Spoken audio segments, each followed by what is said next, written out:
그 요약 정리본인데 이거를 살짝 같이 살펴보고 그 다음에 뭐 서로 편하게 대화하는 순서로 가겠습니다. 먼저 일단 이거부터 시작을 하겠습니다. 그래서 오늘 책은 한병철 선생님의 불안사회 요고요. 그래서 요약본을 간단하게 만들었는데, 그래서 한병철 선생님의 책이 사실 여러 권 있습니다. 그래서 그 중에 이제 불안사회를 정했는데 어떻게 읽으셨는지 궁금한데요. 일단 이 책은 그렇게 막 길진 않았죠. 아마 그게 어렵진 않으셨을 것 같습니다. 책에서는 참고로 역자분 번역해 주신 분이 어떻게 들어가면 앞에 어떤 내용을 설명했냐면, 한병철 선생님이 한국에서 유명해지신 게 피로사회라는 책 있잖아요. 우리가 끊임없이 경쟁하면서 자기 무언가를 더 만들어내야 되고 좀 그런 쉴 수 없는 그런 구조의 이야기가 아주 한국에서 공감을 많이 얻어서 유명해졌고,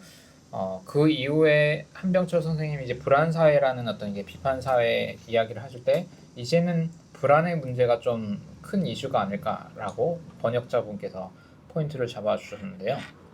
그래서 이제 들어가면서는 그런 사회에 대한 진단 이야기가 좀 있습니다.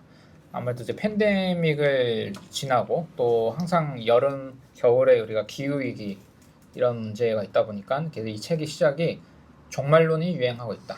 제가 이렇게 시작을 하는데, 사실 신학에서 종말론 또 다양한 스펙트럼의 종말론이 있지만 일반적으로 종말론은 그 막 좀 그렇게 좋지는 않은 조금 다크한 그런 이야기들이 많이 있잖아요. 그래서 그 종말론이 유령처럼 사방에서 존재하고 있다.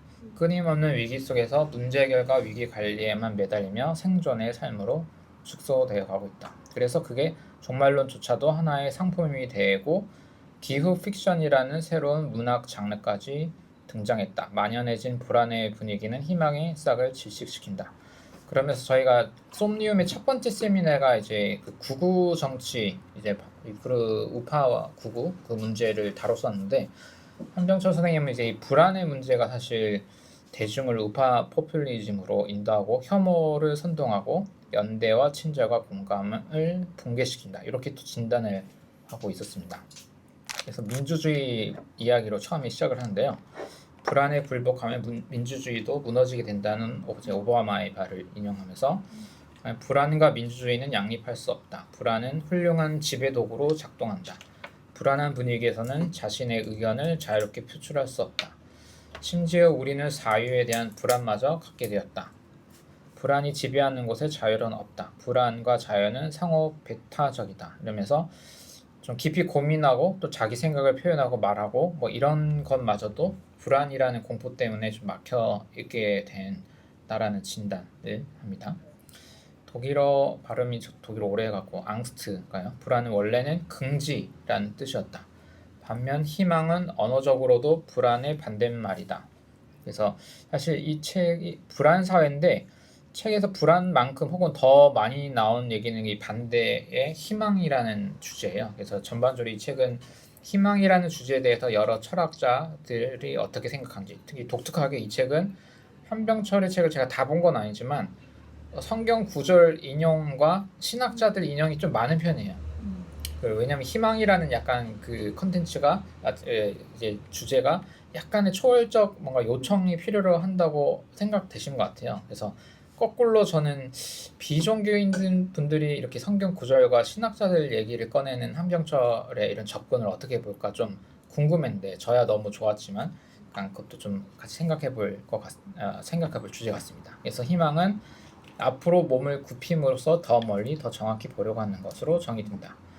그리고 저는 요게 좀 많이 와닿았었는데, 희망은 사람들을 분리하지 않고 연결하며 화해시킨다. 반대로 이제 불안의 문제를 고립하고 개인화되고 이렇게 어떤 연대의 가능성을 이제 없애게 하는 그런 주제로 표현을 합니다. 사실 불안하면 누구 더 좀 의존하고 만나고 막 이렇게 뭐 할 것 같은데, 오히려 사회가 불안 사회가 될 때 거꾸로 연대나 뭐 이런 건 좀 어려워진다. 소위 각자 도생이 되는 느낌 있잖아요. 그래서 그런 진단도 조금 와닿는 것 같기도 한데, 여러분들은 어떻게 느낄지 모르겠습니다. 그래서 신자유주의라는 이제 무한 경쟁 시스템은 본질적으로 불안의 체제다. 자유롭다는 것은 곧 어떠한 강박으로부터 자유롭다는 뜻이다. 그러나 신자유주의 체제에서는 반대로 자유가 강박을 일으킨다. 성과 강박, 최적화 강박은 자유가 만들어낸 강박이며 이는 내부로부터 오는 착취를 통해 불안을 강화한다. 그래서 이게 최적화, 효율 이런 거 사실 저는 많이 좋아하긴 하는데 이게 너무 거기에만 집착할 때 오는 어떤 그런 게 오히려 더 불안을 만들어내는 그런 거라고 이렇게 하더라고요. 그래서 이 두 번째 챕터가 희망과 행위입니다. 이제 이 책의 특징은 뒤에 제가 따로 정리를 했는데 희망이라는 주제에 대한 이제 여러 중세부터 근현대 철학자들 이야기를 다 가져오고 그걸 비판적으로 검토를 하는데요. 까미의 희망에 관한 이야기를 할 때는 극도의 회피, 그게 바로 희망이다라고 하면서 약간 희망 자체를 조금 이제 안 좋게 약간 표현을 했고, 스피노자 역시 희망을 이성과 반대되는 비이성적인 것으로 보았다. 약간 계속 부정적 진단을 하는 경우도 다 있었나 봐요. 한병철은 희망에 대해서만 그렇게 좀 부정적으로 보는 게 오히려 희망의 복잡성과 내적 긴장을 간과한다고 봤다. 그래서 희망은 이성이 논리적으로 접근할 수 없는 행위의 여지를 희망이 열어준다는 가능성을 그들은 간과했다. 이렇게 비판을 하고 있고, 이 챕터가 이제 행위잖아요. 그래서 여기서 말하고 싶은 포인트는 아마 그 이제 희망을 부정적으로 보는 사람들의 아마 포인트가 그거일 것 같은데, 우리가 아무것도 안 하고 희망하는 건 오히려 사람을 수동적으로 만드는 게 아니냐. 근데 이제 한병철은 희망은 능동적 차원으로 행위를 이끌어내는 거를 말하는 거다. 그래서 여기 요약본에 어디 안 나왔나? 그래서 행동 없이 그냥 좋게만 보고 오는 거를 이제 낙관주의라는 용어로 그거를 표현을 하고, 희망은 낙관주의와 다르게 뒷부분에 있을 거 제가 미리 말한 것 같기도 합니다. 절망과 어둠도 포용하면서 실천, 행위하고 움직이는 것까지 포용된 개념으로 이야기를 합니다. 그렇기 때문에 희망을 긍정할 수 있고 도약의 힘을 가지고 있다. 수동적이고 힘없는 희망과 능동적이고 행동하는 강한 희망을 구분해야 한다. 그래서 에리 브롬은 희망을 좀 긍정적으로 표현한 분죠. 도약의 순간이 도래했을 때 도약하고자 웅크리고 있는 호랑이와 같다. 그래서 아직 태어나지 않은 것을 위해 매 순간 준비하는 것과 같다. 이렇게 이야기를 합니다. 모르겠어요. 너무 낙관적으로 보일런지 아니면 이런 희망의 정의가 좀 와닿으실지 궁금한데요. 그래서 그러다 보니 희망은 그냥 단순히 소원하고 기대하는 것과는 좀 다르다. 희망은 행위를 이끄는 서사를 발전시킨다. 서사적 길이와 너비가 희망을 특징한다. 그래서 이제 한병철 선생님의 그 서사의 위기, 서사의 종말인지 위기인지 헷갈리는데, 그 책을 보신 분이 있으시면은 이제 알겠는데, 그때는 서사와 스토리를 이제 두 가지를 대비시킵니다. 그래서 서사는 이렇게 자기 삶의 방향을 정하고 자기 가치관을 형성하고 이렇게 긴 호흡 안에서 자기 그 한 걸음 내딛는 그런 실천과 연결된 그런 거라면, 스토리는 그냥 가벼운 정보 같은 걸로 표현을 하거든요. 그리고 휘발적으로 그냥 나오는 그런 것들을 가공된 그런 걸 그냥 스토리, 혹은 조금 더 요즘 세대 디지털 세계에서는 정보라는 개념으로 그걸 많이 비판을 하세요. 한병철 선생님은. 그리고 그런데 이제 서사 개념은 그런 자기 삶의 가치와 움직이는 그런 걸 연결되는 걸 말하는 거고, 그러면서 희망은 서사를 이끄는 실천, 약간 이렇게 연결되어서 정의를 합니다. 네, 낮의 꿈 요건 좀 넘어갈 것 같고, 그 다음에 나오는데 한나 아렌트를 얘기하는데, 아렌트는 인간 실존의 두 가지 본질적 특징 중 하나로 희망을 말하지만 행위 이론에 체계적으로 통합하지는 못했다라고 해요. 저도 사실 한나 아렌트 글을 많이 읽진 않아서 저희가 썸님에서 앞으로 좀 읽어보고 고민해보고 싶은, 많이 인용이 돼가지고 그런 분 중에 하나인데, 아렌트에게 아마 그 행위는, 여기 아렌트가 뭐 노동, 행위 뭐 이런 식으로 몇 가지 단어들을 독일어로 구분을 해서 얘기를 하는데, 자기 스스로 무언가를 창조하는 그런 걸로 아마 행위라는 표현을 독일어로 썼던 것 같아요. 그래서 새로운 것을 시작하는 것이지만 그 우연성과 예측 불가능성 때문에 용서와 약속이 필요하다. 그런데 한병철은 인간은 희망할 수 있기 때문에 행위할 수 있다. 그래서 행위의 약간 근본 토대로서의 어떤 희망의 필요, 이런 걸 이제 아렌트가 좀 놓쳤다. 그래서 새로운 시장은 희망 없이는 불가능하다고 주장하고, 희망이 행위에 선행한다. 약간 이런 포인트를 좀 짚으면서 아렌트를 좀 비판적으로 소개를 합니다. 그리고 여기가 이제 아마 낙관주의 얘기, 여기 이 부분 나왔을 것 같은데요. 절망이 깊을수록 희망은 강렬하다. 약간 뭐랄까요? 좀 모순적으로 느껴지는 표현이기도 한데 희망을 변지법적인 것으로 표현을 합니다. 그래서 절대적 희망은 희망 없는 상황에서 희망이고 완전한 절망을 마주했을 때 깨어난다. 이런 어둠과 다크함과 안 될 것 같은 그런 절망 없이 그냥 좋게만 보는 거는 낙관주의. 그리고 이제 그 현실의 어떤 불가능성을 마주한 절망 그것을 끼고 다시 다른 가능성을 찾는 거를 이제 희망이다라고 표현을 하고 있습니다. 그 다음 챕터 이제 희망과 인식인데요. 사회에는 감정적 차원과 신체적 차원이 있다. 그래서 느낌, 감정, 정서, 자극 없이 인식은 생각은 이제 일어나지 않는다. 이것이 인공지능이 진정으로 사용할 수 없는 이유다.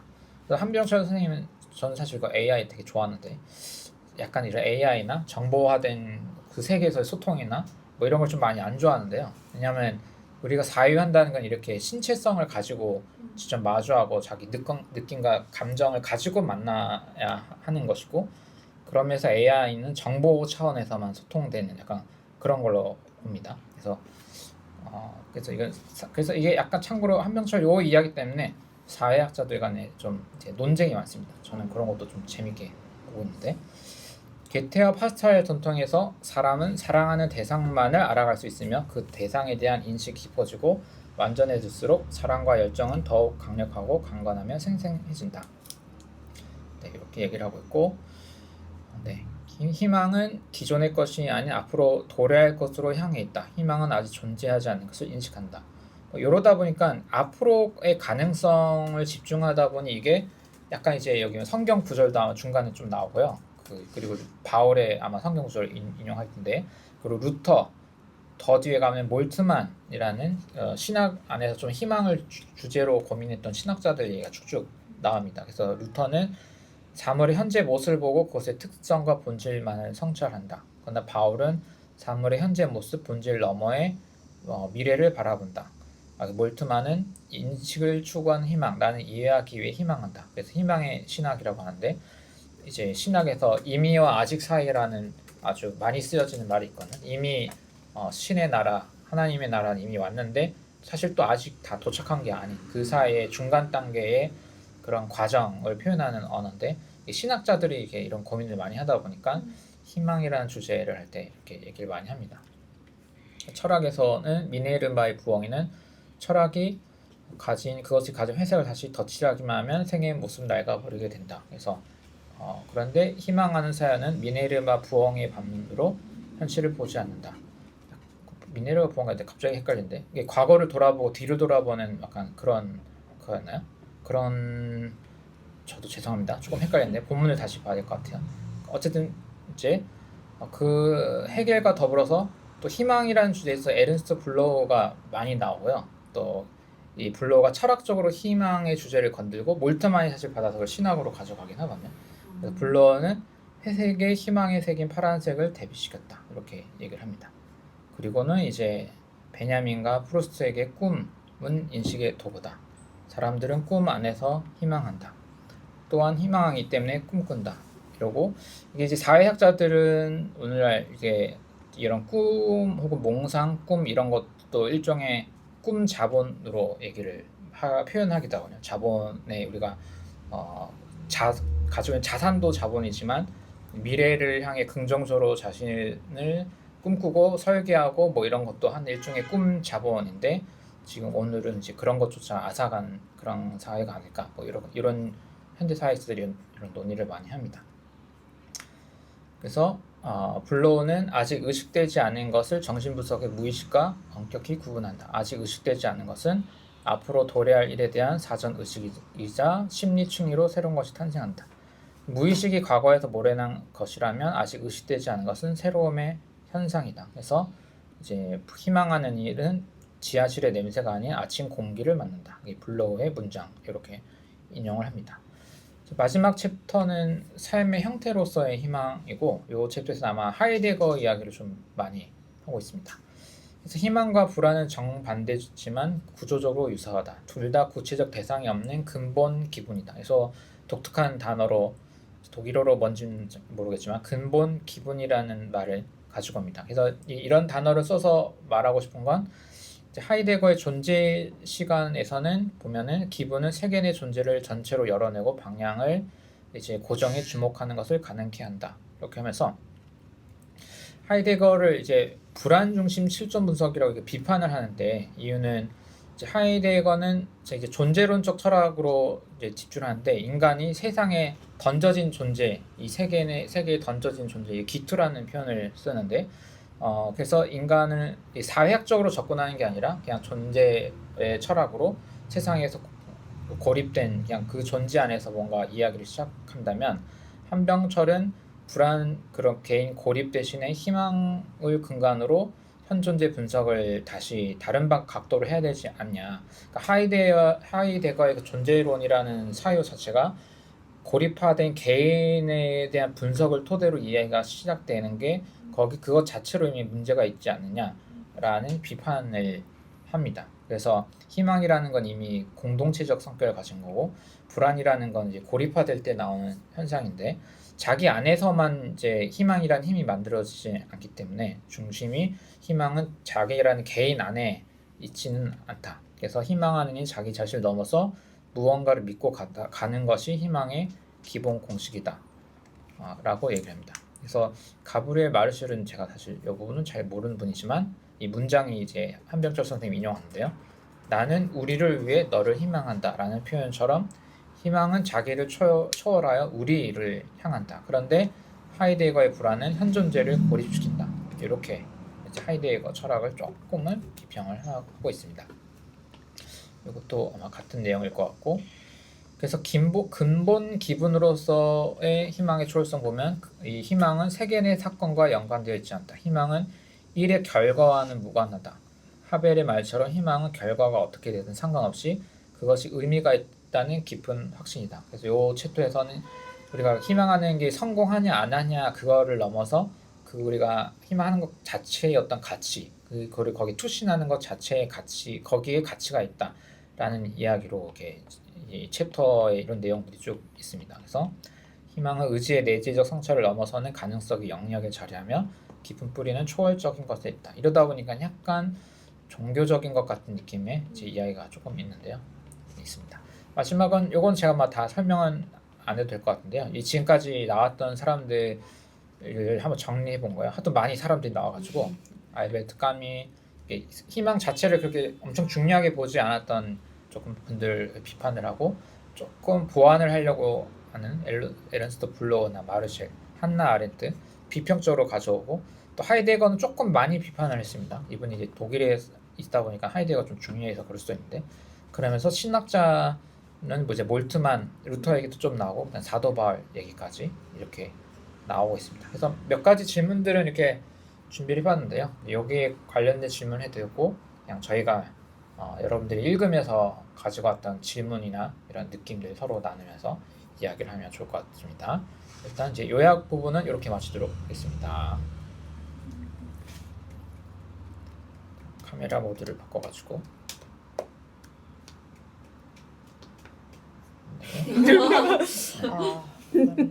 바로 이렇게. 이렇게 세 명 바로 세 명 바로 잡아버리고.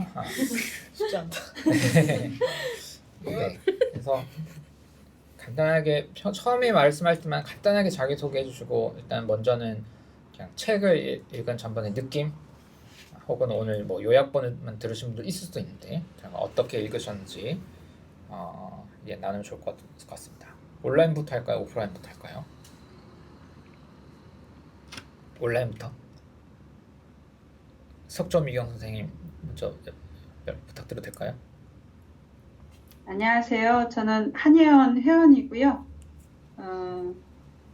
기독청년 의료인의 사목장을 하면서 이제 오현선 목사님 통해서 한예원을 알게 됐고,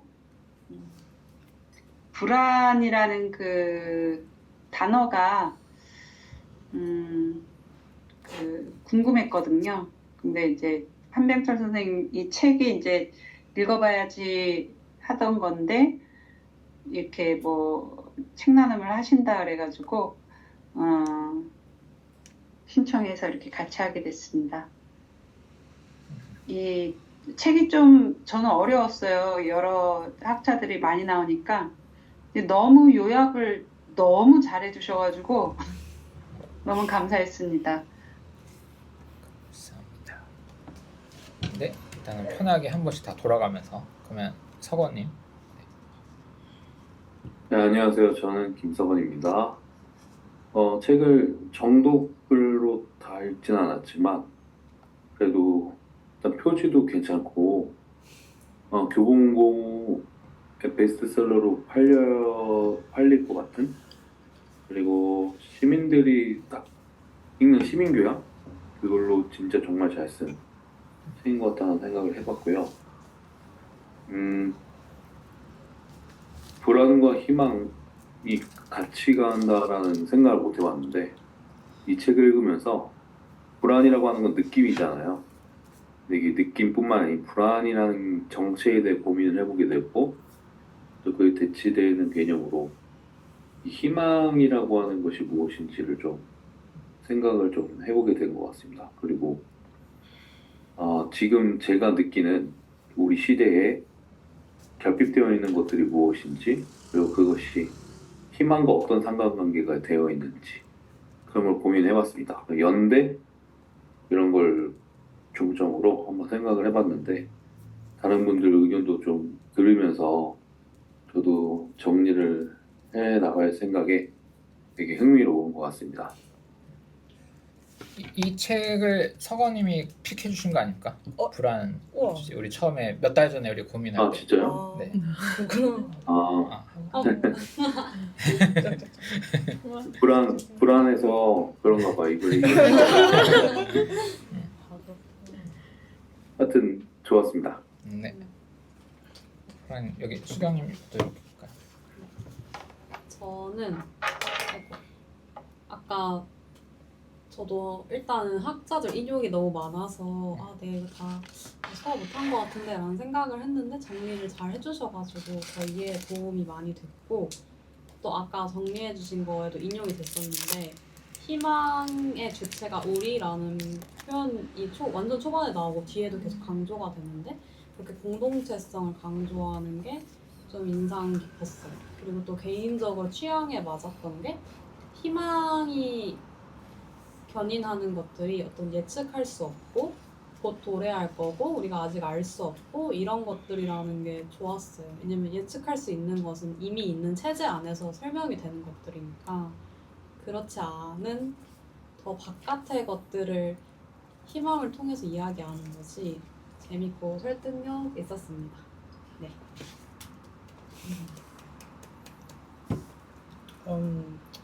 저는 페이지 수가 일단 좀 적어서 생각보다 가볍게 읽을 수 있겠다라고 생각을 했는데 생각보다 철학자들도 많이 나오고 대학생 때 그 공부했었던 철학자들도 되게 많이 나오고 해서 되게 신기하게 책을 읽었고요.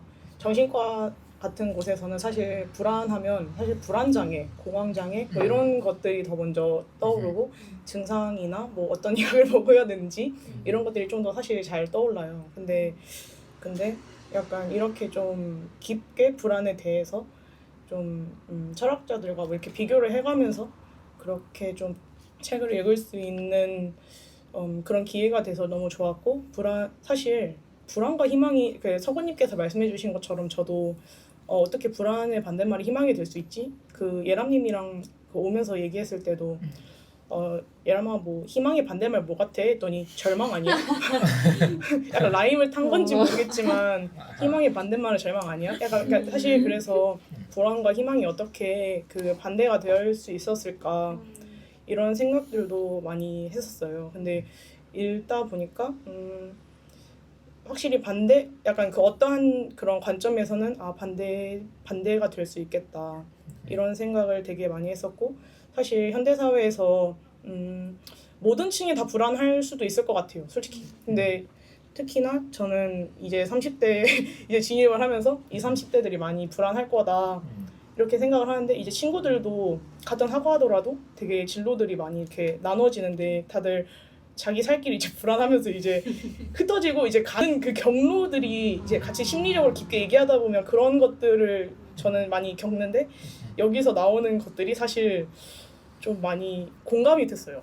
약간 사실 까미 이런 것도 뭐 부정적으로 이렇게 썼다는데 사실 약간 실존 이런 부분들을 부정적으로 이제 다 이렇게 비판한 느낌이 들었고 사실 저는 그런 부분들도 사실 좀 공감이 됐었거든요. 제 친구 중에 한 명도 약간 이거 완전한 회피 아닌가 이렇게 생각했는데 오히려 약간 본인의 또 다른 약간 존재, 약간 사람은 입체적이잖아요. 그래서 또 다른 존재를 만들어서 미국에서 되게 행복하게 잘 살고 있거든요.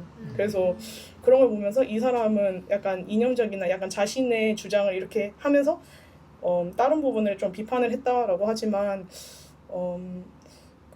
다른 그런 철학자들도 그냥 그렇게 얘기는 하지 않았고 약간 부정적으로 보기보다는 있는 그대로 보는 것도 필요할 수도 있겠다 이런 생각도 같이 들었던 것 같아요. 되게 공감하면서 사실 많이 읽었어요.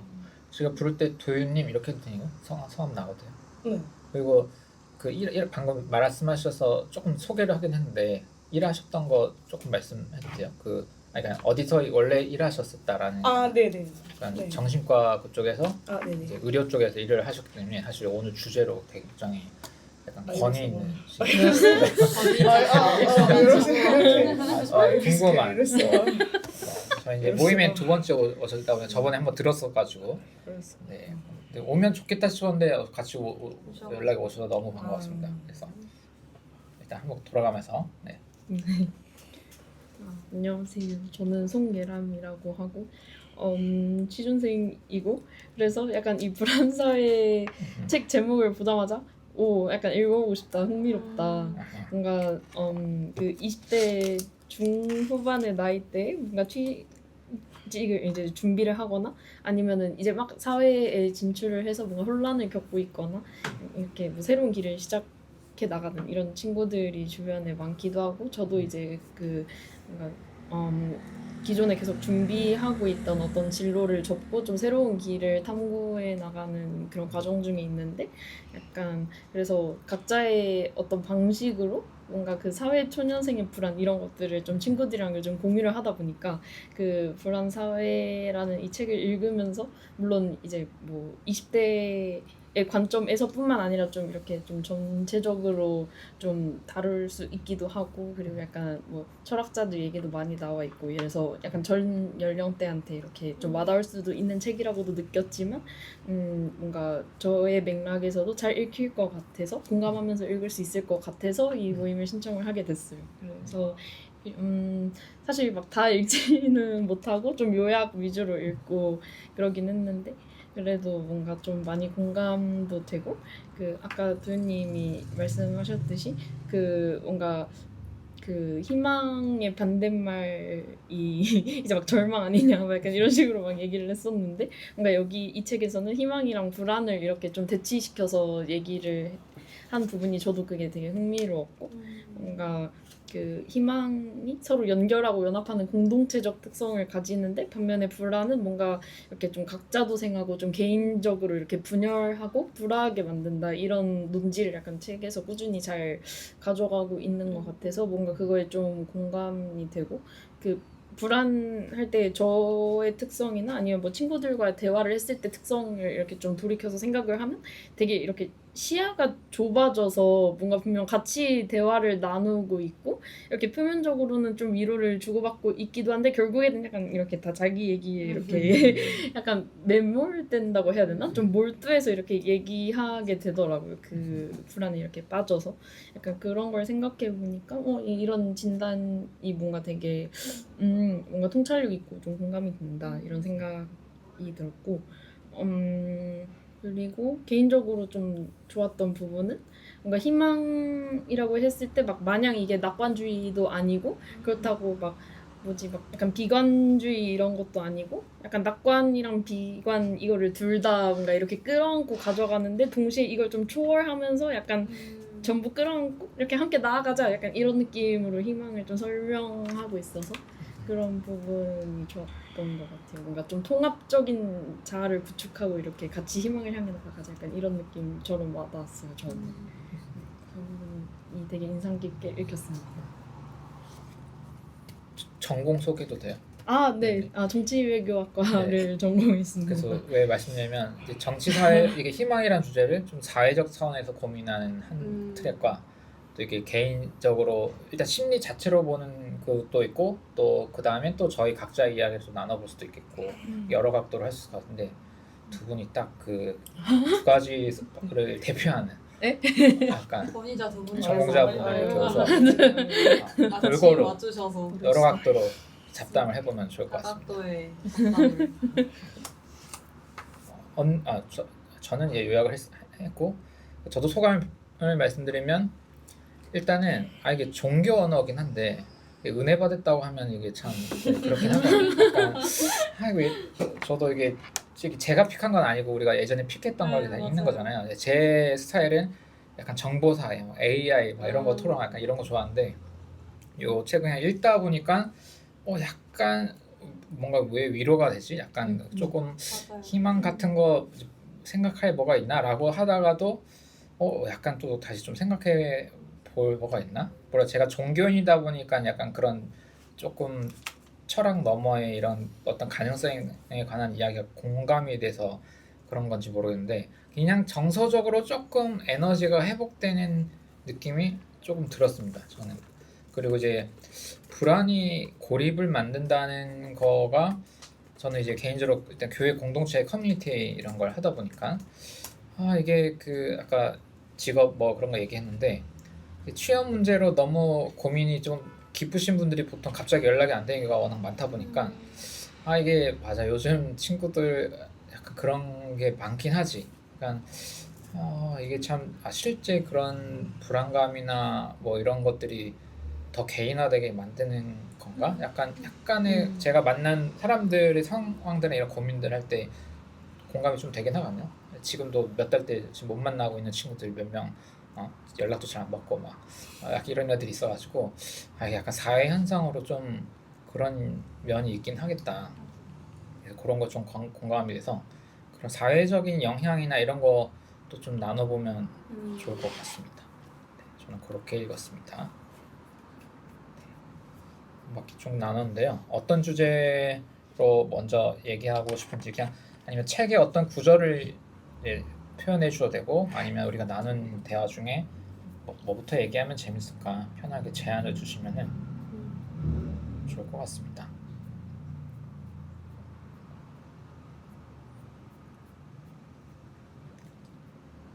약간 하실 말씀 있으신 먼저 하시면 아니 생각하실 시간이 필요하시면 짧은 단상을 하고 안 있으시면 먼저 그러니까 막 이게 주제를 막 뭐라 해야지 막 던지는 그런 건 아닌데 그 아까 은혜 받았다는 표현을 쓰셨잖아요. 네. 근데 그 약간 공감됐던 게 네. 그 뭐지 그 사도 바울이 그쵸.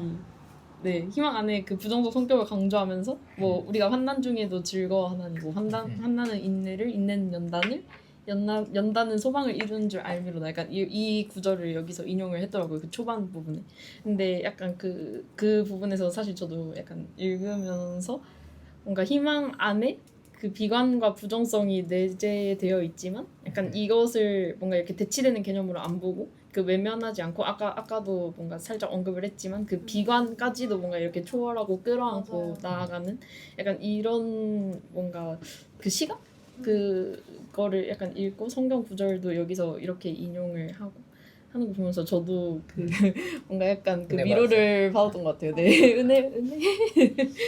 은혜와 그러니까. 위로 사이에 어딘가를 가끔씩 받는 거 좋은 것 같습니다. 네, 네. 자주 취하면 좀 문제인데 가끔씩 받는 거는 약간 의외의 포인트에서 좀 이렇게 위로가 돼서 그냥 언급하고 싶었습니다. 그 구절. 네. 근데 저희가 비종교인도 여기 참여했었으면 재밌었을 텐데 어떤 느낌일지 궁금하네요. 이게 왜냐하면 어쨌든 철학책인데 희망이라는 주제를 이제 서술하면서 처음부터 이렇게 성경 얘기도 하면서 쭉 신학자하면서 이런 느낌이 다른 책에 비해서 조금 많으니까 약간 배신감을 느끼시려나 약간 종교적인 느낌이 조금 근데 좀 개인적인 생각으로는 네. 비종교인이더라도 약간 종교적 차원에서 어떤 식으로 어떤 관점에서 이 사람들이 믿고 어떤 방식으로 믿는지 이런 거에 대해서는 솔직히 알아가는 데는 이 책이 필요하다고 생각을 했고 그 희망을 사실 공동체적으로 얘기한 건 사실 종교적 색깔이 확실히 있었다 이런 생각이 들기도 하거든요. 개인적인 어떠한 그런 신념이나 믿음으로 약간 희망을 얘기할 수는 있지만 사실 종교적인 게 가장 그러니까 신념을 더 그러니까 강하게 하기에는 종교적인 게 되게 많이 오히려 저는 이거 하면서 이래서 사람들이 종교를 믿는 건가? 이런 생각을 좀 믿었었어요. 약간 그리고 이거 하면서 떠올랐던 게 꼭 종교적이라고 생각을 했지만 마틴 루터 킹 주니어 이런 것도 생각이 했었고 물론 책에서도 나오지만 그리고 그 저희 3.1운동 이런 것들도 사실 종교를 떠나서 그런 부분들도 좀 생각이 났었어요. 약간 그런 것들을 조금 얘기하지 않았나 싶고 그리고 실제로 여기 그 작가분이 그 신학 뭐 카톨릭 네, 카톨릭. 네, 그런 분이신 것 같아서 희망을 그런 관점으로 좀 많이 적어주신 게 아닌가 들었는데 저는 종교인이라고 해야 될지 비종교인이라고 해야겠지 사실 잘은 모르겠지만 이런 관점이 약간 종교를 믿었을 때 이런 느낌으로 희망을 노래할 수 있구나 이런 거를 조금 더 느낄 수 있었고 솔직히 개인적으로 혼자 있을 때는 그런 희망을 품기가 쉽지 않아요. 사실 막 그렇게 혼자 경주마처럼 이렇게 좁은 시야로 약간 본인 여기서 책에서 27페이지 보면 희망이 눈앞에 있는 것 너머로 우리를 고양하는 정신이자 태도 이런 식으로 정의를 했었는데 사실 개인이 눈앞에 있는 넘어 있는 그런 목표를 가지기가 사실 쉽지 않다고 생각을 하거든요. 근데 그런 역할을 해주는 게 저는 종교일 수 있다. 종교다 이렇게 생각이 들어서 종교인이 아니더라도 읽었을 때 충분히 가치가 있다. 다만 종교를 너무 비판적으로 보거나 종교 자체에 대해서 좀 안 좋게 본다면 좀 불편할 수는 있겠지만 좀 열린 마음으로 본다면 괜찮지 않았을까 이런 생각이 좀 들었어요. 저도 그 비종교적 틀로 지어져 있는 문화 양식 그런 것들에 익숙한 시민들, 그러니까 종교가 없다고 얘기하거나 종교가 왜 필요하지? 혹은 또 기독교 너무 구려라고 하는 사람들에게 좀 신학이 가지고 있는 위치성, 그게 가지고 있는 메커니즘으로부터 자기들을 자유로 할 수 없다라는 걸 알게 해주고 싶다. 그래서 좋은 태도는 아닌데 너무 배 아프고 너무 답답하고 하여튼 무슨 얘기 하려고 그랬지?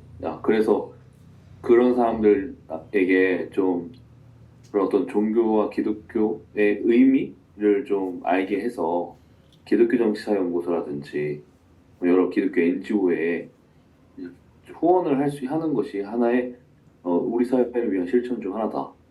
이런 걸 알 수 있게 하는 그런 게 좀 되고 싶은 느낌? 네, 그런 열망이 좀 있습니다. 저는 이제 여러분 또래의 아이들이 있고 그러다 보니까 저희 아이들도 이제 굉장히 이제 불안한 걸 느낀다고 생각이 들더라고요. 근데 제가 이렇게 살아오면서 저한테 꽂히는 여러 단어들이 있는데 저는 그 두려움과 호기심이 그 삶의 동력이라는 생각이 들더라고요. 그러니까 뭐 50년 넘게 살다 보니 이런 생각이 드는 거죠. 아마 여러분 나이 때는 저도 여러분이 하신 말씀들하고 되게 비슷한 느낌이었던 것 같고, 뭐 제가 그 나이를 티내려고 하는 건 아닌데, 하여튼 제 경험에서 제가 그런 생각이 들었어요. 근데 그 두려움이라는 거는 이제 불안하고도 좀 비슷한 뉘앙스에 있고 이제 저는 별로 다르게 생각하지 않고 이제 있는데 그 불안하면 예를 들면 이제 그러니까 불에 대한 어떤 두려움이 있으면 그 옛날 시대에 그러면은 그 불을 경험하면서 불을 다룰 수 있는 뭐 혹은 피할 수 있는 여러 그런 게 생긴다는 생각이 들어요. 그래서 그런 두려움이 이렇게 한 개인과 사회와 시대가 이렇게 점점 앞서서 이렇게 진보할 수 있는 어떤 힘이 됐다는 생각이 들고, 개인적으로도 그렇고 호기심이라는 것도 이제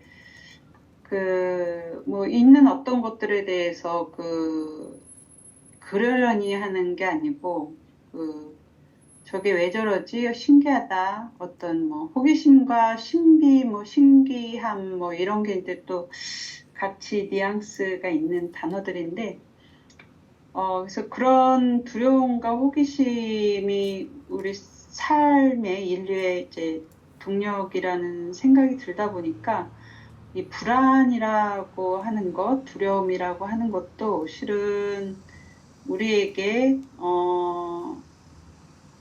많은 거를 또 줄 수 있다는 생각이 좀 들었어요. 그러니까 저도 지내놓고 나니까 이런 생각이 드는 거예요.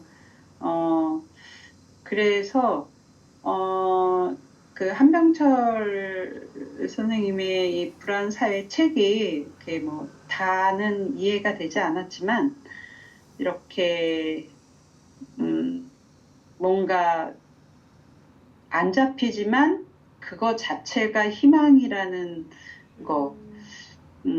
저는 이런 뭐 지난번 하여튼 역설이란 단어가 같이 이렇게 생각이 나더라고요. 저는 기독교 신앙인으로서 역설이라고 하는 게 신앙이 굉장히 중요한 또 키워드라고 생각을 하거든요. 그래서 저는 바울이 이제 책에도 좀 나오긴 하는데, 믿음, 소망, 사랑이라고 하는 게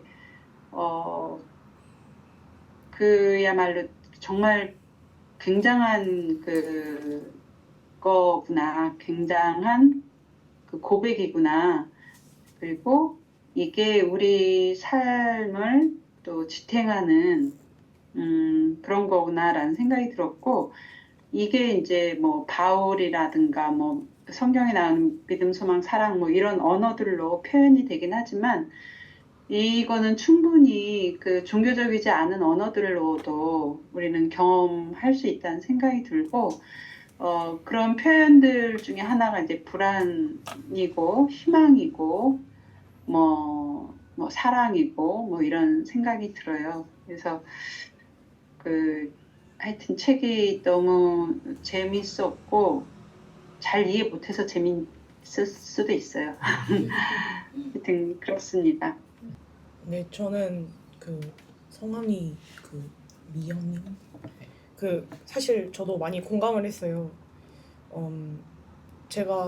저는 최근 과거를 많이 돌이켜보면서 제가 어떻게 이 자리까지 겉으로는 제가 이제 뭐가 어떻게 얘가 어떤 삶을 사는지 그거는 이렇게 각자 그런 건 모르지만, 근데 저는 나름의 열심히 삶을 살아왔다고 생각을 하고, 근데 저도 돌이켜봤을 때 저는 사실 부모님이 돌아가실까봐 그 불안이 엄청 컸었거든요. 근데 그게 미경님이 말씀하신 것처럼 두려움이었던 것 같아요. 그래서 말씀해주신 게 사실 여기서 나오는 불안은 사실 부정적인 관점이 되게 많은데, 이게 어떻게 보면 긍정적인 효과로는 진보할 수 있는 힘이 있고 우리 삶의 동력이 될 수 있다, 이런 말씀을 해주셨는데, 저는 약간 그런 점에서는 말씀해주신 것처럼 말씀해주신 관점에서는 정말 동감하는 게, 저는 그 두려움이 있어서 더 안정화되려고 사실 저는 임상병리학과에서 간호학과를 편입을 했었거든요. 근데 사실 그게 그냥 될 수는 없었어요. 그 당시는 지금보다 사실 간호학과 가고 싶어하는 사람들이 너무 많아서 엄청 경쟁력도 심했었고, 들어가고 나서도 약간 너 발자국 치러 왔었지? 이런 얘기를 하면서 되게 삶이 계속 경쟁에 몰아붙이고, 근데 부모님이 돌아가실 수 있을 것 같다는 그런 두려움, 그거 하나로 사실 학교 생활을 버텼던 것 같아요. 그래서 그게 오히려 약간 제가 안정화가 될 수 있게끔 만들어준 사실 동력이 되기도 했었거든요. 근데 그게 여기서 말하는 거는 약간 불안은 피로와 맥을 같이 한다. 약간 진짜 정말 불안이 좀 더 극심해져서 부정적으로 발현이 됐다거나 약간 그런 느낌으로서 약간 부정적인 그 한 면으로서만 봤을 때 그 희망과 반대된다. 약간 이런 식으로 저도 책을 쓴 게 아닌가 이런 생각이 들기는 했었어요. 그래서 공감이 돼서 말씀을 드렸어요. 그 말씀해주신 그 불안이 사실 좀 삶의 동력이 될 수도 있다. 근데 사실 여기서 말하고자 하는 거는 막 공동체 얘기도 하고 이런 얘기를 하는 걸 보면 사실 개인이 생각하는 그런 불안보다는 약간 이게 사회적 문제로서의 불안을 이 사람은 철학적으로 이야기하고 있는 게 아닌가 이런 생각을 좀 많이 했었던 것 같아요. 불안증이 또 따로 있잖아요. 약간 심리적으로 불안장. 그게 그냥 맞아요. 불안하다랑 그 약간 불안증이다 할 때 그 어떤 차이 네. 뭐 어떻게 이해하면 돼요? 그게 약간 그게 불안이 너무 극도로 되면 약간 공황장애처럼 이게 갑자기 죽을 것 같은 그런 압박감이라고 해야 되나? 그게 이제 신체화 증상까지 이제 넘어가는 거죠. 보통은 불안하면 약간 그걸 안고도 이제 살아가는데 그런 사람들은 사실 갑자기 죽을 것 같으니까 갑자기 주저앉게 되고 호흡도 이제 힘들게 되고 약간 그러면서 약간 안정제를 먹는다던가 약간 그런 식으로 진행이 되기는 해요. 그리고 일상생활이 어려울 정도로 가만히 있는데 약간 그게 불안한 게 갑자기 이렇게 들어오면 이제 보통 사람들은 그걸 이겨내는데 불안 장애를 좀 심하게 겪는 분들은 좀 그걸 이겨내기 그러니까 일상생활이 조금 힘든 거죠. 병원에 내원할 정도. 그 적절한 불안은 우리 삶의 동기이고 동력이고 필요하기도 한 건데 어느 정도 이게 너무 컨트롤이 잘 안 되고 맞아요. 많아지면 그런 증상이 나온. 네. 근데 신체화 이게 증상. 많아요? 불안증 혹은 늘어나는 느낌이 있어요? 아니면 그냥 늘어나는 것 같아요, 제 생각에. 불안의 그런 것들이요? 네. 그리고 그게 되게 증상도 점점 다양해지고 있는 것 같고, 네. 그런 게 있는 것 같아요. 그러니까 저는 아마 미경 선생님이랑 여기 선생님들 약간 중간 나이인데 제가 대학 20대 때랑 지금 30대 지나서 이제 40대 됐을 때 그 사회의 어떤 불안의 느낌이라고 해야 되나요? 그게 두께가 좀 다른 느낌이 좀 있어요. 그 뭐 진로부터 해서 뭐 사람들 만나는 거나 뭐 이런 고립의 문제가 제가 20대 때 느꼈던 거와 지금 좀 많이 무게가 뭔가 달라져서 그 사회적 현상으로 그게 불안의 밀도가 좀 세지다 보니 사회적 증상 자체가 좀 다르게 나타나는 느낌이 좀 나긴 한 것 같거든요. 그 이유가 뭘까를 이제 고민하게 되는 것 같고 이게 좀 자기 컨트롤 잘하는 사람들은 뭐 사회가 뭐 무한 경쟁이 뭐니 그냥 내가 알아서 해결하자 이럴 수 있는데 이게 거기서 조금 걸려 넘어지는 사람들의 빈도수가 자꾸 올라간다면 이건 약간 구조적으로 뭔가 접근이 필요한 것도 있을 수 있을 것 같기도 하거든요. 약간 제가 좋아하는 말 중에 이게 모든 현상을 설명하지 못하지만 그렇게 동의하진 않지만 옛날에 들었던 것 중에 재미있었던 말이 정신병은 자본주의가 실패했다는 증거다. 약간 이런 어떤 학자가 하는 말을 본 적이 있는데 그걸로 모든 걸 환원하면 안 되겠지만 되게 뼈 있는 말이라고 생각을 했는데 동아님 말씀 들으니까 좀 생각이 나네요. 그 퍼센티지 확률 약간 이런 거를 보면 사회의 증상을 캐치할 수 있을 것 같아요. 모든 걸 뭐 사회가 좋다 이렇게 뭐 할 수는 없겠지만 만약 특정 증상의 문제가 사회에 많고 고민이 되어가고 이런다는 건 그만큼 전반적으로 몰아가는 현상이 있는 문제니까. 그래서 저는 이제 꼭 불안뿐만 아니라 우울 문제나 불안 문제나 이런 게 사람들 만날 때 이렇게 퍼센티지가 상당히 높아지는 느낌이 좀 있으니까 하긴 GPT도 있고 막 AI 발전 재밌는 거 엄청 많아지는 정말 영화도 재밌는 거 많아지는데 이렇게 또 불안과 우울도 동시에 많아지니까 이게 참 다 올라가는 것 같지? 그런 희한한 느낌? 두려움하고 이제 불안하고 제가 뭐 철학자가 아니어서 이렇게 명확하게 단어를 규명하거나 규정하거나 하지 않고 막 혼재해서 그렇긴 한데 이제 이 책에서도 불안에 대한 이야기를 하면 신자유주의를 이야기하거든요. 근데 그 이제 신자유주의가 이제 우리나라 같은 경우는 IMF 이후에 이제 급격히 들어왔는데 저도 잘은 모르지만 제일 이제 큰 거는 뭐랄까 국가의 부재, 국가의 책임성의 방기, 그게 어떤 미화된 자율성, 기업의 자율성, 뭐 개인의 자유, 뭐 부자 되세요, 뭐 이런 걸로 이렇게 표현이 된 것 같아요. 그러면서 그야말로 각자 도생을 해야 되는 거죠. 기업에서 해고도 쉽게 되고 예전에는 이제 노동자로서 그 자기 삶을 영위할 수 있는 가족 외벌이 하면서도 가족 안에서 이제 그 삶을 다 가족들이 영위할 수 있는 어떤 것이었는데 이제는 뭐랄까 노동자가 어떤 부품 쉽게 해고되고 갈아낄 수 있는 그런 부품이 되다 보니까 그 가족의 삶이 그 소위 이제 전통적인 그런 가족 형태의 삶이 그런 게 어려워지는 그러면서 이 개별화되고 이게 우리나라가 가부장이니 너무나 가족주의니 이런 이제 문제가 있긴 하지만 대가족이니 뭐 여럿이 함께 사는 거니 이런 게 나쁜 건 아니라는 생각이 들거든요. 그런 게 다 이렇게 각계격파 돼가지고 해체되다 보니까 그런 불안이 개인한테 너무 많이 가중되고 그게 사회적으로 조장되고 그런 측면이 있는 것 같아요. 그래서 김다원 선생님 말씀하신 대로 이게 개인만의 문제는 아니라는 생각이 들고 사회적인 접근이 분명히 필요하다는 생각이 듭니다. 네, 저는 어떤 개인의 어떤 불안증과 사회 불안 이런 상관관계도 좀 말씀하신 거 흥미로워서 생각해보게 되었고요. 또 저는 지금 들었던 생각은 제가 지금 청년 활동을 하고 있어요. 그래서 청년 활동, 기독 청년 활동을 하면서 이제 대안과 어떤 이제 앞으로 나아가야 될 더 좋은 세상 이런 것들이 뭐 활동가들이 보통 그런 걸 이야기하는 일을 하는 거잖아요. 그런 걸 한다고 했을 때 기독 청년 활동가들 대부분 비판이랑 문제의식은 있는데 새로운 세상에 대한 꿈을 꾸는 게 되게 다 힘든 상태인 것 같아요.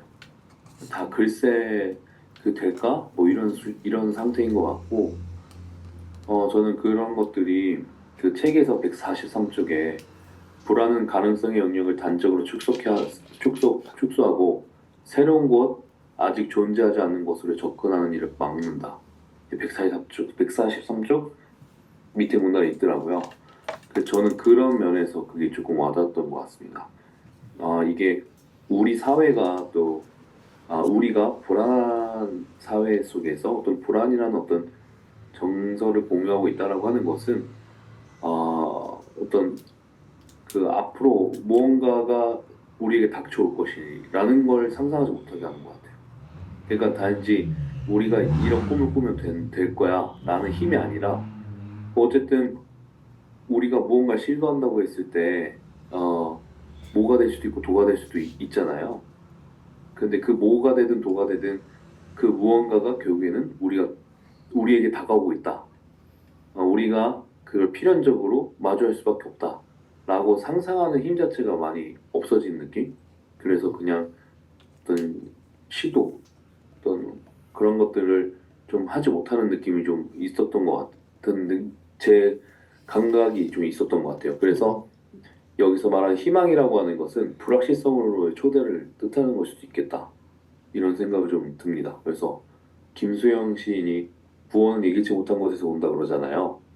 예기치 못한 곳에서 오는 그 불확실성이 있고 그것이 비관과 낙관 둘 중 어디에도 고정적으로 우리가 가늠할 수 없는 그 무언가인데 그 무언가가 다가오는 것을 상상하지 못하는 힘 그것을 마주하거나 그것을 대하는 경험이나 그런 여력, 힘이 없는 상태가 어떤 자본을 갖지 못하는 것보다 훨씬 우리 이 세상에서 활동을 하는 사람들에게 되게 힘든 부분이 아닐까 혹은 청년으로 대입하면 청년들에게 되게 힘든 거 아닐까 라는 생각을 해봤습니다. 저도 공감되는 게 읽으면서 사회운동 측면에서 계속 읽혔고 그리고 막 활동가들이랑 다 같이 은혜 받으신 것처럼 서로 은혜를 나누기 위해서 이거 좀 같이 토론해보면 좋겠다라는 생각이 들었어요. 왜냐면은 사회운동 하다 보면은 항상 자원 없고 문제 해결되지 않고 원인을 찾아보면 옛날에 또 90년대 원인이고 약간 이런 것들이 많으니까 되게 어떻게 나가야 될지 모르겠고 상상도 안 되고 서건님 말씀처럼 그러니까 상상할 수 있는 자원 자체가 없어지고 이러는데 그럴 때 우리에게 필요한 것이 희망이다. 그리고 베테랑 활동가 선생님들 보시면 항상 강의 끝에 희망적으로 끝내시더라고요. 근데 그게 그분들이 삶을 살아오면서 체화한 어떤 태도인 것 같다라는 느낌들을 굉장히 많이 받아서 그래서 공감을 했고 그래서 여기서 희망을 얘기하는 게 되게 좋았어요. 그리고 이 책에서 블로그가 되게 많이 나오는데 재밌었던 게 퀴어 시간성이 이론 여러 개가 있는데 그 중에서 호세 에스테반 무뇨즈라는 사람이 이제 퀴어 유토피아라는 어떤 개념을 말을 해요. 그러니까 퀴어들한테 살기 안 좋은 사회인데 우리가 퀴어 유토피아를 상상할 수 있다. 제가 되게 거칠게 요약할게요. 상상할 수 있다라고 말을 하면서 아직 도래하지 않은 그것을 현재 열어젖히는 힘이 퀴어 시간성이다. 약간 저는 이렇게 이해를 했는데 거기서도 블로우 얘기를 되게 많이 해서 연결이 되는 것 같았고 예를 들면은 우리가 동성 결혼이 있는 미래를 상상할 수 있기 때문에 여기서 지금 혼인평등 운동을 할 수 있는 거고 이런 것들이 되게 중요하다 사회 운동에서 그런 생각이 들었습니다. 저는 서건님의 이야기를 좀 약간 다른 방면으로 공감을 한 것 같아요. 저는 약간 그냥 일반적으로 이렇게 생각이 드는 것은 상상할 수 있는 힘이 없어진다 이런 걸 저는 어떻게 약간 공감을 했냐면 약간 사실 한국 사회에서 이제 저희 엄마 아빠 세대들은 이제 점점 경험이 많이 축적이 된 분들이고요. 저희는 경험이 조금 부족한데 그 이제 저희가 학교 다닐 때 보면 루트는 이미 다 정해져 있어요. 약간 이 정도 1등급 하려면 이런 문제집에 이거 풀면 되고 이거 하면 돼. 이 정도 하면 이 정도 나와. 이런 약간 그 나는 경험은 안 해봤는데 이미 경험이 많이 축적된 그런 삶을 살았거든요.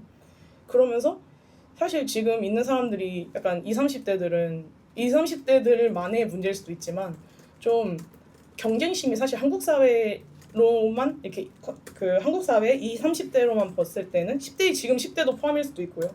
경쟁심이 너무 그 옛날보다 저희 엄마 아빠 때보다 너무 심한 것 같고요. 그리고 그 본인은 경험해서 얻은 게 아니고 약간 이러면 이렇다라고 너무 쉽게 루트를 접할 수 있다 보니까 그 자기가 그 뭐 했었던 것보다 더 약간 오히려 그 길이 보이니까 오히려 욕심이 더 많아진 것 같아요. 그래서 본인이 경험을 하는 것보다 루트에 대해서 더 잘 아는 사람들이 많아지는 거죠. 그러니까 움직이는 것보다 그걸 찾는 거에 시간을 더 쓰는 거예요. 그래서 약간 더 나중에는 사실 루트를 찾은 게 사실 그 시간을 효율적으로 저는 쓴 건 아니라고 생각은 하거든요. 그 효율적인 걸 찾고 빨리 움직여야 그게 본인의 경험이 되고 그만큼 결과가 따라오는 건데 그렇지 못하고 그런 거에 대한 평가 막 이런 거가 되게 만무하고 이렇기 때문에 약간 그래서 실질적으로 또 1등급 얻는 애들은 또 걔네들만 또 그게 있어요. 확실히 딱 행동하는 애들이 이제 오히려 불안이 좀 덜하지 않나 이런 생각이 들었고요. 원하는데 움직이지 않았을 때 불안이 더 심했던 것 같다. 맞아요. 예. 그리고 그렇게 하는 사람들이 이제 나중에 하는 말 보면 나는 머리는 좋다는 얘기 들어. 그런 얘기도 있잖아요. 욕심이 많다. 한국 사회에 막 그런 얘기도 많아요. 200만 원이면 못 살아. 이런 거 있잖아요. 근데 사실 제가 이제 그 지금은 근무하지 않지만 근무를 조금 하다 보니까 이제 느껴져요. 200만 원으로도 충분히 살 수 있어요. 아무리 물가가 높아지고 뭐 이렇게 해도 살 수 있어요. 근데 부모님 세대는 왜 그런 종류의 불안은 왜 없을까? 이미 그렇게 힘든 거를 이미 어렸을 때부터 겪었기 때문이에요. 그 경험들이 축적되어 있으니까 그 정도로도 우리 살 수 있어. 이걸 이미 경험을 하신 분들이고요. 이 지금 우리가 사는 세대는 약간 그런 거는 약간 부모님은 또 역설적으로 그런 건 또 물려주고 싶지 않으니까 넌 이렇게 해야 돼 하면서 루트는 다 정해져 있고 근데 욕심이 너무 많아지고 왜냐하면 그런 힘든 것도 경험도 안 해봤고 약간 본인이 부딪혀서 해본 경험들이 부족하기 때문에 할 수 있다 없다를 떠나서 경험 부족이 욕심이나 이런 것도 만들었고 그런 게 나중에는 이제 결과로 시간이 지났을 때 까봤을 때는 불안만 남은 거죠 사실. 약간 그런 것들이 많이 있었다 이렇게 생각이 들고 그리고 다른 면으로는 미디어도 저는 한몫했다 이렇게 생각을 하는데 저희 초반에 들어가면 저기에서 뭐 현대사회는 팬데믹 뭐 세계대전 이런 거 있잖아요. 근데 막 우리 아까 그 목사님께서 그 아까 AI 뭐 이런 거 말씀하셨는데 사실 이제 개인화로 이제 노는 것도 이제 공동체보다는 개인화로 놀잖아요. 그럼 보통 유튜브 보거나 뉴스 보거나 이렇게 해요. 근데 저희 어렸을 때는 뉴스 이런 거 봐도 사실 세계 흘러가는 흐름을 보려면 뉴스를 봐라 이러거든요. 저희 엄마 아빠는 그러셨어요. 근데 요즘 뉴스를 보면 다 자극적인 거. 뭔가 어떻게 하면 더 조회수를 더 높일 수 있는가. 약간 컨텐츠적인 면들이 더 강해졌다. 이런 생각들이 되게 들고요. 그래서 약간 그런 거에 좀 더 취약한 세대이지 않을까? 그래서 더 불안이 생기지 않을까? 약간 마음이 조금 약간 불안할 때 저런 미디어를 보면 진짜 세상이 망할 것 같아요. 진짜 막 무슨 맞아요. 쓰레기 뭐 섬 이런 거 보여주고 맞아. 막 그리고 코로나 때도 진짜 저 병원에서 그때 대학병원에서 그때 근무했는데 진짜 다 죽는 줄 알았어요. 진짜로. 아니 근데 어떻게 저렇게 살아남았잖아요. 아니 물론 뭐 병에 걸리거나 그래 어떻게 어쨌든 전반적으로 봤을 때 지금 시간을 흘렀을 때 전반적으로 봤을 때는 그래도 피해자가 있기는 하지만 그래도 전반적으로는 잘 살아남았잖아요. 근데 그런 미디어들이 막 그런 거 하나 걸리면 제가 죽는다 뭐 이런 느낌으로 해가지고 내가 그런 당사자인 것처럼 만들고 막 무슨 환경오염 이런 거 하는데 그래도 환경오염이 좀 지구온난화로 지금 해가지고 좀 지금도 계속 진행 중이지만 어쨌든 우리는 살아가잖아요. 근데 그런 거에 대해서 약간 한 몇 년 뒤면 죽을 것 마냥 한 7년 뒤면 저 37이거든요. 37이면 뭐 세상 다 망할 것처럼. 그러니까 약간 이 시대에 사는 사람들은 좀 더 그거에 약간 그걸 진짜 그대로 믿어버리면 그걸 믿지 않는 것도 뭐 그러니까 믿고 안 믿고는 솔직히 선택인데 그걸 그대로 믿어가지고 몇 년 뒤에 망할 건데 이거 해봤자 무슨 소용이야 이런 식으로 해버리면 솔직히 말해서 무력감, 불안 이런 것들은 동반될 수밖에 없다. 저희 부모님 세대가 비교를 자꾸 하는 듯이 얘기를 해서 죄송하지만 약간 부모님 IMF 터지기 전에는 사실 뭘 해도 사실 계속 성장을 하고 있는 과정이니까 뭔가 희망이 있었던 것 같거든요. 꼭 종교나 이런 거 아니더라도 뭔가 내가 열심히 하면 내가 얻을 수 있어 이런 약간 그런 관념 같은 게 있었던 것 같아요. 근데 지금 사람들은 몇 년 뒤면 어차피 죽을 건데 그럼 사실 사람이 심리적으로 그럼 지금 갖고 있는 작은 행복을 취하려고 하는 면도 있다고 저는 생각을 해요. 그래서 약간 그런 미디어의 자극적인 그런 것들도 지금 불안을 하는데 좀 상당히 많은 기여를 하는 것 같다. 저도 실제로 그 병원에 근무했을 때도 약간 코로나 관련 아니면 환경 관련 막 밖에 막 무슨 비가 엄청 이렇게 해가지고 배관이 안 돼서 막 쌓이고 있는데 뭐 미래에는 더 이게 심해질 겁니다. 뭐 이렇게 얘기를 하는데 밖을 쳐다보면서 이것보다 더 심해지면 미래는 과연 어떻게 되는 거지? 이러면서 진짜 그럴 땐 또 불안했었거든요. 저도.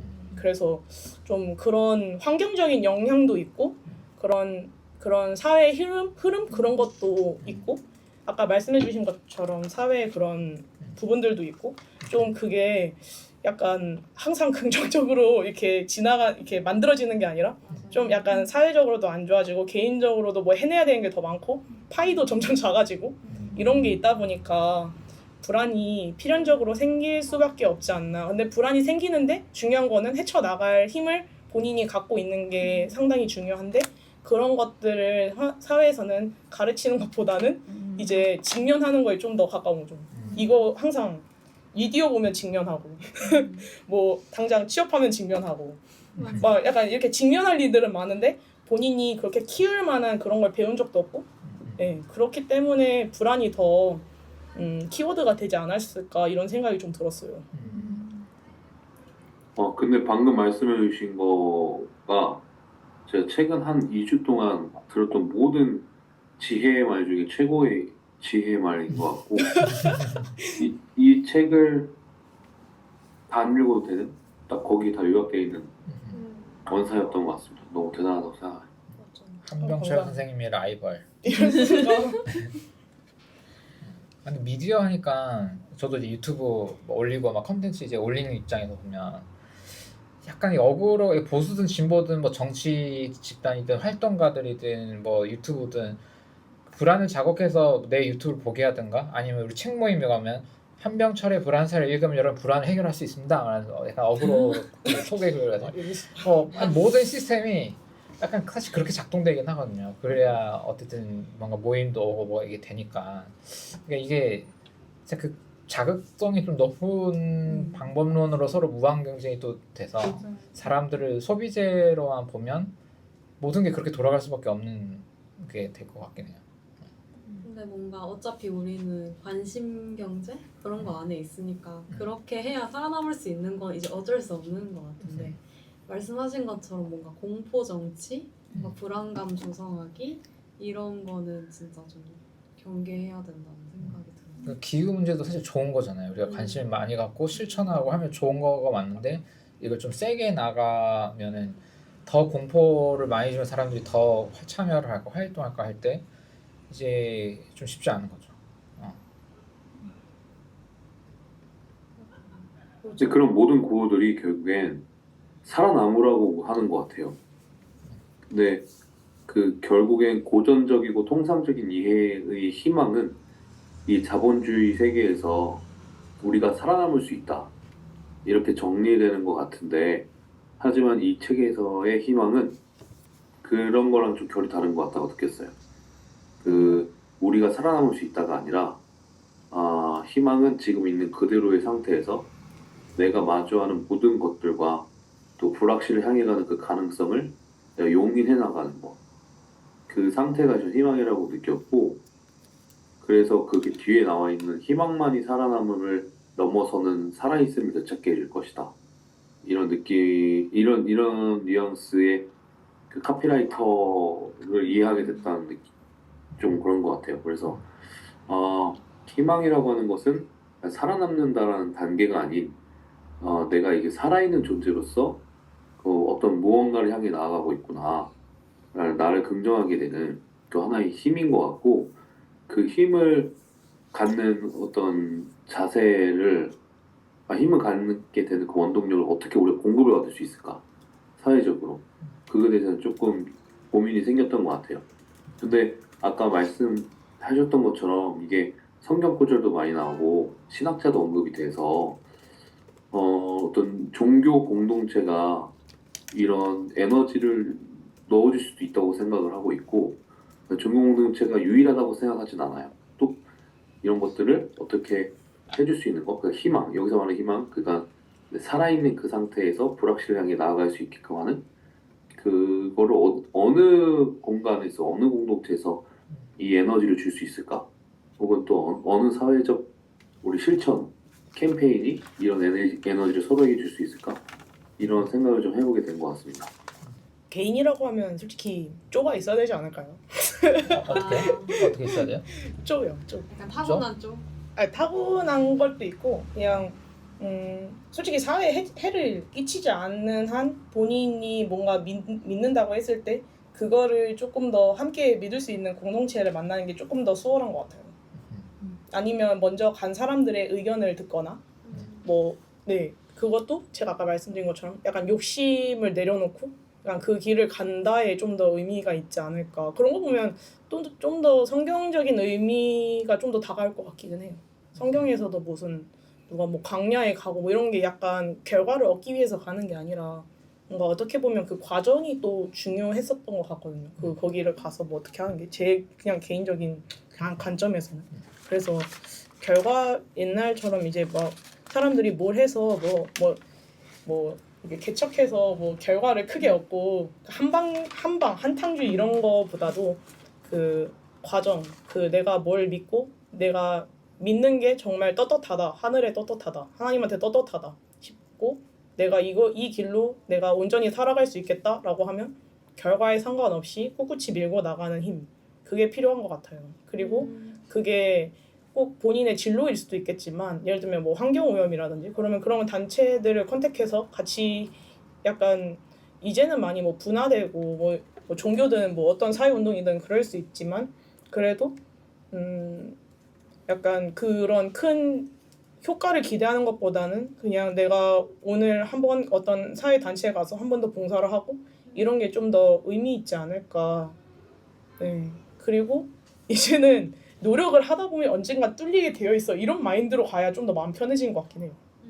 뭔가 바로 몇 년 뒤에 뭐가 일어날 거다 이런 식으로 결과적인 걸 먼저 생각을 하는 것보다는 이런 식으로 뭔가 아까 말씀하신 뭐 예를 들면 동성 결혼이 뭐 이렇게 생각하고 이렇게 나아간다 그러면 그런 거에 있어서 먼저 참여를 하고 뭐 주변의 사람들을 더 얘기를 한다든지 그런 식으로 약간 점진적으로 하거나 아니면 획기적인 그런 뭐 마케팅이라든지 뭔가 더 좀 더 이렇게 노력을 좀 더 기울이는 방법이 있지 않을까.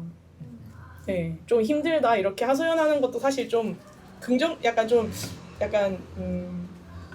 허심탄회하게 하면 좀 마음이 풀어지기도 하지만 옛날보다 좀 더 빡세게 노력을 해야 되지 않을까 이런 생각은 좀 들어요. 다른 분들은 어때요? 지금 선생님 얘기해 주셨는데 자기 자신이든 어떤 사회에서 불안을 조금 더 낮추고 뭔가 희망적인 그런 분위기가 만들어지려고 필요로 한다고 느껴지는 것들. 그냥 들었던 생각을 쭉 얘기를 하자면 그 뭔가 신자유주의 체제 아래에서 그 약간 자유가 이렇게 좀 극대화돼서 오히려 약간 이게 그 예측 불가능성을 되게 높였다 이런 생각이 들어요. 그러니까 약간 어떤 길로든 갈 수 있으니까 어떻게 해야 될지 진짜 아무것도 예측이 안 돼서 그 예측 불가능한 것을 뭔가 통제가 안 되니까 이걸 다 어떻게든 그러니까 뭐 약간 이 부분은 이렇게 대비를 하고 약간 다른 부분 예측 안 되는 건 또 이렇게 대비를 하고 약간 계속 이게 뭔가 좀 강박스럽게 이거를 다 모든 그 가능성들을 다 대비를 하게 되는데 근데 그 예측 불가능한 거는 아무리 대비를 해도 더 새롭게 이것도 대비해야 된다 저것도 대비해야 된다 이런 식으로 뭔가 사회적으로 조장이 되니까 그 아까 말씀하신 뭐 자극적인 뉴스라든지 아니면은 뭐 성과 강박이나 최저가 강박으로 이어지는 그런 방식들로 사회적으로도 조장이 되고 그리고 그것을 향해 또 치열하게 약간 달려나가는 개인들을 보면서 또 불안해지니까 뭔가 그 불안이 더 그래서 극대화가 되는 것 같고 근데 약간 그 불안함이 약간 그런 불안함의 예측 불가능성을 통제 가능한 범위로 가져오면은 그게 불안이 아니라 약간 그 다룰 수 있는 걱정이 된다. 좀 이렇게 걱정으로 축소가 된다. 약간 이런 식으로 뭔가 그 설명을 한 분이 계신데 그 약간 철학자 이름 기억나지 않지만 아무튼 그 불안은 예측 불가능성이 약간 좀 핵심이고 근데 그거를 예측 불가능성을 제하면 약간 다룰 수 있는 걱정이 된다 이렇게 말씀하신 분이 있는데 근데 이제 그게 다룰 수가 없어지니까 그 불안이 극대화된 사회 속에서 우리가 살고 있지 않은가 이런 생각이 들었어요. 그래서 저는 사실 그 예측 불가능성이라는 그 키워드를 뭔가 불안이랑 연결지어서 생각하는 거에 되게 익숙해져 있었는데 이 한병철 씨의 그 불안 사회 이 책에서는 오히려 이거를 좀 이렇게 아예 반대로 트위스트를 좀 해서 뭔가 불안의 반대인 그 희망이랑 그 예측 불가능성을 연결을 하잖아요.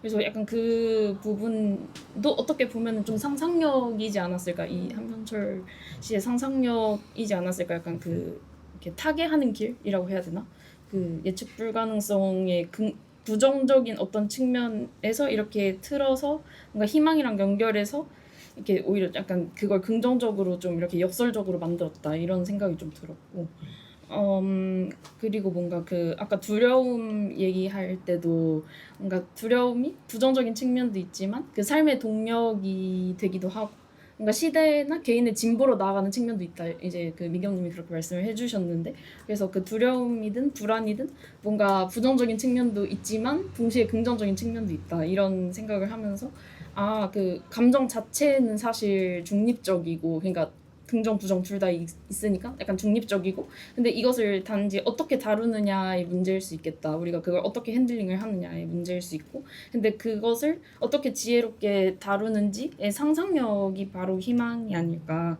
이런 생각이 들었어요. 그 앞에 하신 말씀들을 쭉 들으면서 그런 생각이 들었고 이제 그런 상상력의 예시가 아까 이제 나온 그런 결과보다 가정에 집중하는 거라든지 뭔가 다양한 방식의 그런 미래를 좀 그려보고 구체화하는 것 그리고 약간 그 광야 속에 있는 그 과정에 집중하고 그 뭔가 우리가 상상했던 그 미래들이 오지 않더라도 약간 그 자체로서 약간 살아냈으니까 괜찮고 이제 다른 미래를 그러면 그려보자. 약간 이렇게 그 다음은 어떻게 할까? 약간 이렇게 점점 더 점진적으로 나아가는 것. 약간 이런 상상력을 좀 키울 수 있었으면 좋겠다. 개인과 사회가 이런 생각이 좀 들었던 것 같아요. 살아냈으니까 괜찮다라는 말이 너무 좋은 것 같아요. 은혜 받았어. 은혜 받으신 모습을 보면서 저도 은혜를 받았어요. 살아냈으니까 괜찮다. 저희 나이 또래는 또 뭐가 서로 이렇게 대화 주제냐면요. 나의 노후는 어떻게 될까? 여러분한테는 좀 멀 것 같은데,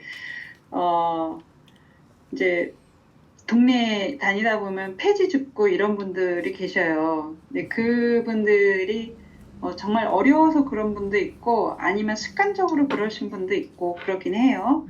근데 어쨌든 이 더위에 이 추위에 저런 삶을 살고 싶지는 않아라는 이제 소박한 소망이 있는 거죠. 그런데 그러니까 바램은 있을 수 있는 것 같아요. 그러니까 친구들하고 얘기하다 보면 바램은 있을 수 있지만 그 미래는 그러니까 미래를 그려볼 수는 있지만 미래의 모습을 그냥 확정해가지고 어떻게 할 수는 없다. 그래서 현재에 집중하자. 결국은 이런 이야기를 하게 되더라고요. 그게 이제 지금 우리가 그러니까 살아간다는 거는 실은 하루하루 죽어가는 과정이기도 하거든요. 이제 죽음이란 단어도 우리는 저희 나이 때에는 이제 많이 회자하는 그런 단어이긴 한데, 근데 그러면은 잘 살면 잘 죽게 되는 거예요. 잘 노후를 맞이하게 되는 거고, 그런 얘기를 하다 보면, 그럼 지금 어떻게 잘 사냐라는 문제는 비교하지 않고 나만의 기준으로 그러나 나만의 기준에 이게 또 좀 불안하기도 하고 헷갈리기도 하거든요. 그럴 때 친구들과 연결해서 혹은 뭐 이런 모임이나 뭐 책 모임이나 뭐 어떤 단체 활동이나 이런 걸 통해서 그래 이렇게 하는 거 괜찮네, 이렇게 사는 거 괜찮네 라는 거를 서로가 확인해 주면서 응원하면서 뭐 하여튼 이렇게 살자 이런 얘기들을 이제 친구들하고 혹은 뭐 책 모임에서 뭐 이런 이야기를 하면서 지내고 있는 50대 중반이거든요. 근데 이게 이제 꼭 노후만의 얘기는 아닌 것 같고 아까 이제 말씀하셨던 과정이라는 이제 단어를 말씀하셨는데, 그러니까 그 과정이 처음부터 끝인 것 같아요. 우리가 희망하고, 그러니까 그리고 원하는 삶은 있지만 그것이 내가 살아있는 동안에 이루어질지 안 이루어질지 모르지만 지금 그거를 아직 오지 않은 책에 오늘 그 불안사에 나온 것처럼 아직 오지 않았지만 이미 왔다는 생각으로 뭐 그렇게 지내는 거, 그것이 불안을 함께 극복하는 방법이라는 생각이 들더라고요. 그래서 그 과정이라는 단어도 저한테는 되게 중요한 단어거든요. 그래서 그런 또 단어들도 나오고 그래서 되게 반가웠습니다. 저도 되게 그 말씀에 공감을 하는 게 사실 막 여기서 불안의 반대말 뭐 희망해서 사실 반대를 얘기하면 뭔가 한쪽이 좀 더 좋고 약간 이런 개념으로 갈 수 있지만 사실 제일 중요한 것은 불안과 희망은 반대일 수 있지만 희망은 과대, 불안은 약간 안 좋은 것만으로 치부하는 게 아니라 약간 중용의 정신이 좀 필요하지 않았나 이런 생각이 좀 들고요. 약간 불안이 아예 제로가 된다고 하면 오히려 능률이 좀 떨어질 수도 있고 그거에 따른 양면성이 저도 존재한다고 생각을 해요. 그래서 여기 이 책에서는 반대로 설명하고 약간 그런 거에 대한 근거 이런 식으로 설명이 되어 있지만 저는 실질적으로는 나아가야 될 방향은 불안이 뭐 많다고 희망을 더 키워야 된다 이런 느낌이라기보다는 불안은 조금 컨트롤할 수 있는 약간 중용의 자세로 되어 있는 약간 그런 것을 개인이나 사회나 약간 이런 것들이 조금 고민이 필요할 것 같고, 그리고 희망은 가능하면 막 너무 극단적이지 않고 그것도 약간 희망을 가질 수 있는 자세 혹은 본인이 희망은 하나씩 갖고 있다 이런 것만 해도 저는 솔직히 살아가는 데 있어서 충분하지 않을까 이런 생각을 하게 됐던 것 같아요. 시간은 조금 어느 정도 되긴 했는데요. 뭐 오늘 책 내용이나 조금 여러 질문들 주제 중에 조금 더 나누고 싶은 거가 있으실까요? 근데 그 뭐지 저희 그 무슨 밑에 그 질문 그거 하나도 안 하나요? 아니 그 궁금해서 저희가 열린 모임이어가지고 그렇구나. 그렇구나. 아니, 관심 있는 질문 있으십니까? 아니 관심이 있다기보다는 약간 제가 지금 두 번째인데 그 첫 번째 제가 왔을 때는 약간 저걸 중심으로 했었던 기억이 있어가지고 오늘도 저걸 할까라고 생각을 하면서 왔는데 네. 하나도 다루지 않고도 이렇게 대화가 된다니 정말 놀라웠어요. 뭐 대략 연결된 것도 연결되는 것 같은 네. 맞아요. 좀 느낌이기도 하고 놓쳤던 거 해서 아니 이렇게 한다 이거까지는 아니지만 약간 이게 그렇구나. 약간 여담일 수도 있고 연결된 얘기일 수도 있는데 그 왜 약간 환경 운동가 한 5명 모이고 그 뭐지 약간 퀴어 운동가 5명 모이고 막 그 이런저런 분야 연결 그 뭐지 그 운동가 분들이 이제 막 한 5명씩 모이면 이거 다 합치면 한 10명이다 약간 이런 게 말 있잖아요. 근데 약간 그 지금 그 솜님이랑 약간 그 길섭이랑 얘기하면서 약간 그게 떠올랐거든요. 그러니까 약간 그 분야들이 다 그 약간 교차성을 띠고 뭔가 그 이제 다들 그 한 분야에 관심이 있으면 다른 분야도 교차성에 의해서 이렇게 좀 여러 관심을 갖게 되는데, 그래서 약간 참여하는 사람들만 뭔가 참여를 하고, 근데 그 사람들도 뭔가 좀 인력이나 그 본인의 정서적 자원이라든지 아무튼 시간 같은 것들이 한정이 돼 있으니까 모든 것에 참여를 하지는 못하는 약간 그런 현상이, 그러니까 비단 저희뿐만 아니라 약간 그런 운동계 내에서도 있는 것 같고 약간 아무튼 그런 현상들이 좀 보이는데, 근데 그럼에도 불구하고 그들이 뭔가 이렇게 약간 한 달, 두 달을 더 이렇게 연명 비슷하게 하면서 뭔가 더 나아갈 수 있고, 그 더 나아가서 중장기적 목표를 이렇게 바라볼 수도 있는 이유는 그 아까 그 목사님 말씀하신 것처럼 그런 어떤 체감되는 그 연결감들이 있는 그 순간들을 약간 이렇게 뭔가 느끼면서 그것들을 축적해 오면서 사는 거잖아요. 근데 약간 그게 다른 말로 하면 연대가 아닐까 이런 생각이 좀 들었어요. 그래서 그 이제 연대 방식으로서 그 아까 서건 과장님 말씀하신 그런 약간 월정 그 약간 참여를 한다든지 그 북클럽이라든지 그런 부분들 이런 것도 좀 클럽 같은 경우에는 좋겠다 이런 생각이 이렇게 들었습니다. 10,000원 이상 참여하는 경우에는 회비 안 내고 오고 세미나 이제 절반으로 참여 이런 식으로 해놨는데 모든 단체들 저도 이제 몇 개 맡아서 해다 보니까 우리 사회가 이런 좀 서로 공감 가는 소재로 뭔가 커뮤니티나 단체를 운영할 때 사람들이 약간의 그런 이렇게 참여를 해줄 것이냐라는 그런 것도 희망이죠.